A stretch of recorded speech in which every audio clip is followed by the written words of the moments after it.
Hello everyone, this is Engineer Eman and we're back for another episode of Simple Construction 101 kung saan ay susubukan nating ipaliwanag sa mas madaling paraan yung mga construction terminologies, processes, or anything na connected sa construction na maaari nyong magamit kapag kayo ay nagpapatayo or nagpaplano pa lang magpatayo ng bahay. So for today's episode, we will be talking about simple unit conversion. So ito medyo mainit-init pa sa social media sapagkat merong isang foreman na ang sinasabi niya siya yung pinakamagaling na foreman sa buong Pilipinas, ngunit nagkamali siya pagdating sa unit conversion. So although aminado naman siya na namali talaga siya sa pag-convert nung tanong nung kanyang supporter, pero ito, ang purpose lang ng episode natin na to is mabigyan kayo ng tips para hindi kayo malito dito sa mga simpleng bagay na ito. So we will be focusing on converting millimeters into centimeters and meters kasi yun yung ginawa ni Foreman dun sa video niya. So paano nga ba mag-convert ng millimeters into centimeters and meters? So tara, aralin natin.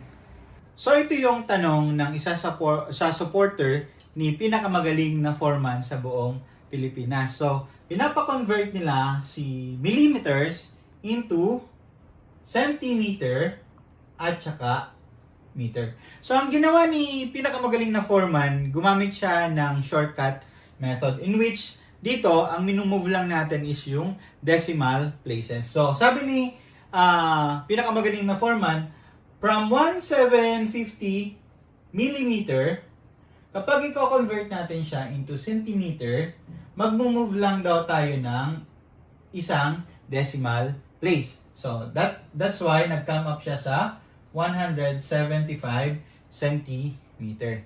At sabi din niya, from 1750 mm, kapag i-convert natin siya into meter, sabi ni pinakamagaling na foreman, kailangan daw natin mag-move ng dalawang decimal place. So 1, 2, kaya siya nag-come up sa 17.5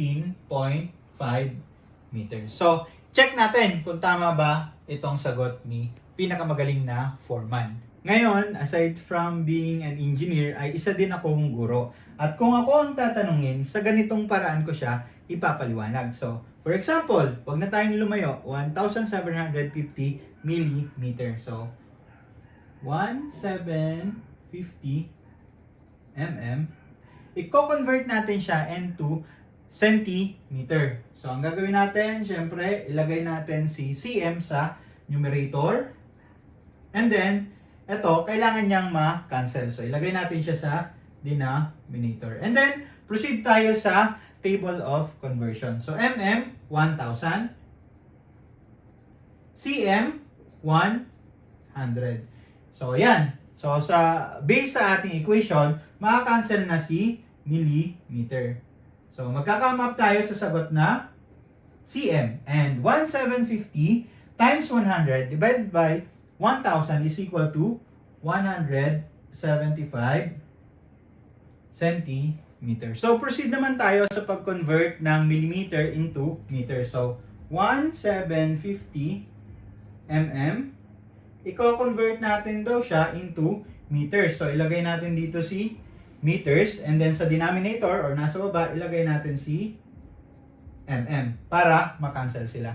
So, ilagay natin.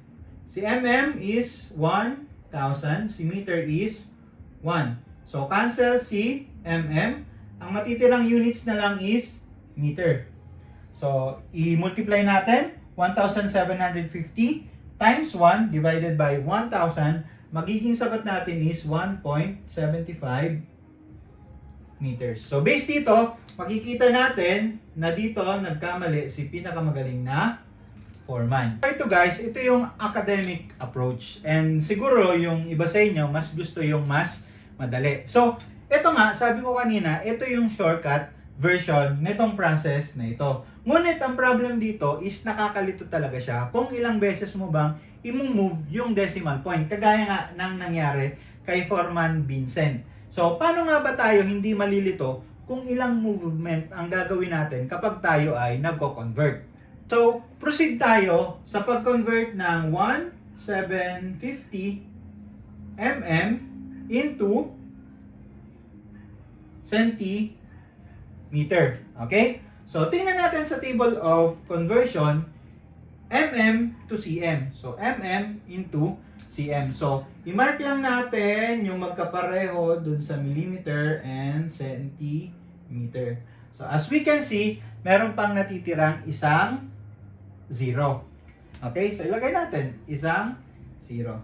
And then, nagko-convert tayo from millimeter, mas maliit na unit, into centimeter, mas malaking unit. That is why, yung movement ng ating decimal point will be papuntang kaliwa.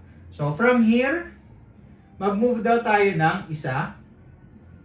So, magka-come up tayo sa 175 centimeter. So, magkaiba yung ating proseso, pero pareho lang tayo ng sagot.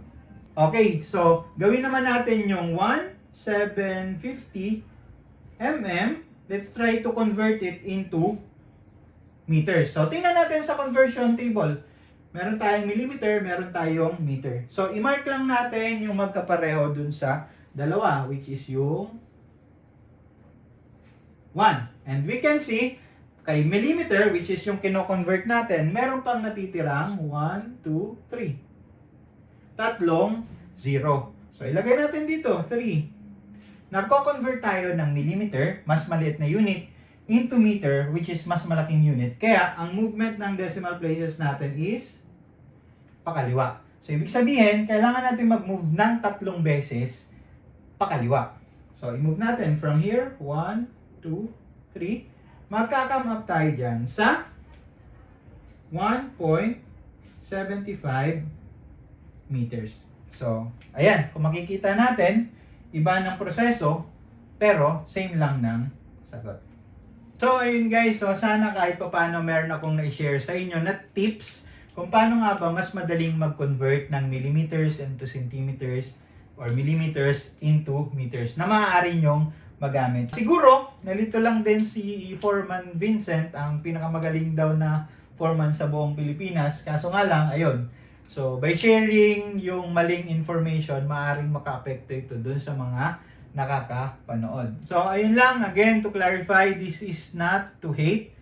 We are here to educate. Para lang magkaroon tayo ng additional information sa kung ano ba yung tamang pagko-convert. So, ayun lang. Again, salamat sa pakikinig. This is Engineer Emon at magkita-kita tayo ulit sa panibagong episode ng Simple Construction 101. So, bye-bye!